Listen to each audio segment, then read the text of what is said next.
Last night, I was reading through this Tesla conference call for a second time because it was so meaty, and my wife called. She said I sounded down, and I admit I was really bummed. I told her that the source of my chagrin was none other than Elon Musk.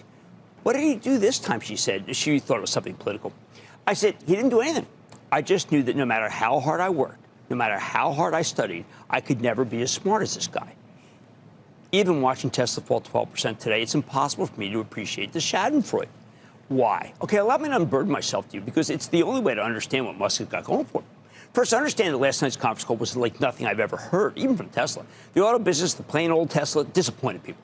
They aren't selling as many cars as we thought. They aren't doing anything overtly revolutionary. No 2-minute battery charge the time it would take to fill an SUV. No engine that can give you 600 mile per charge. But it wouldn't surprise me if Musk actually cracks the code for both of them.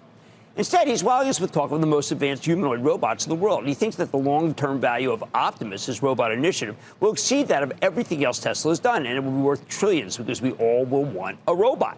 You got to wonder how much of that is real, but even if a fraction of that humanoid robot story comes true, shareholders will make fortunes. Then Musk talking about autonomy and the joys of the fully self-driving vehicle that he thinks will soon be ubiquitous in every country, including ours. Sounds preposterous? Musk says, and I quote, if you've got billions of miles that show that in the future unsupervised full self-driving is safer than human, what regulator could really stand in the way of that, end quote. He argues it will be part of a customer-owned fleet, kind of like an Airbnb on wheels. He's betting autonomous driving could be a $5 trillion business. And then there's Tesla's energy business, specifically the energy storage backlog. This quarter, energy storage deployments more than doubled, giving the division record results small, but doing incredibly well.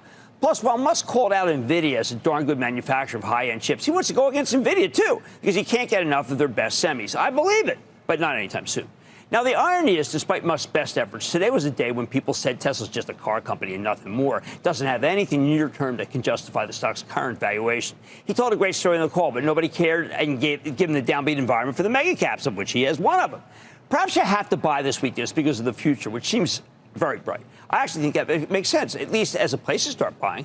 What matters is that you have to wait. You have to be patient. You have to be long-term oriented. Traits that are in short supply on Wall Street. As I see it, the key risk with Tesla was that Musk might leave over his pay package. Now that he's staying, I recognize that he's just better than everyone else when it comes to envisioning the future.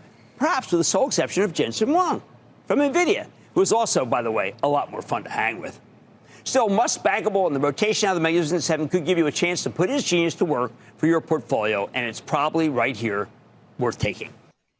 What do we do when Cramer turns bullish on a stock? Do we buy blindly? No, of course not, because sometimes Cramer is very right. Like in this area, it was in 2019, and Tesla went up, and sometimes he's wrong. Like he seems to be wrong now in the short term after Tesla's earnings, and they were here at the 23rd of July. That's the reason why we check out the charts, especially for the long run, and ask ourselves, where can we put up decent sized positions for the long run? If the price stabilizes here in the 200s area, then of course I would try and risk a position, but a smaller one. And very mechanically, if the price comes down to the 100 EMA area, my position would get bigger.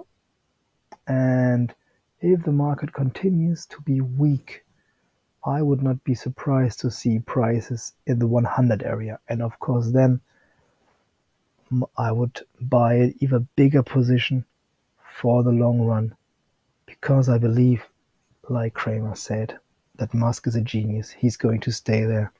He's going to revolutionize so many industries. And we try to find a way to capitalize on his genius. All right, guys, let me know what you think about Cramer's prediction. Is he an indicator, or is he the counter indicator? Let me know in the comments below. See you tomorrow. Goodbye.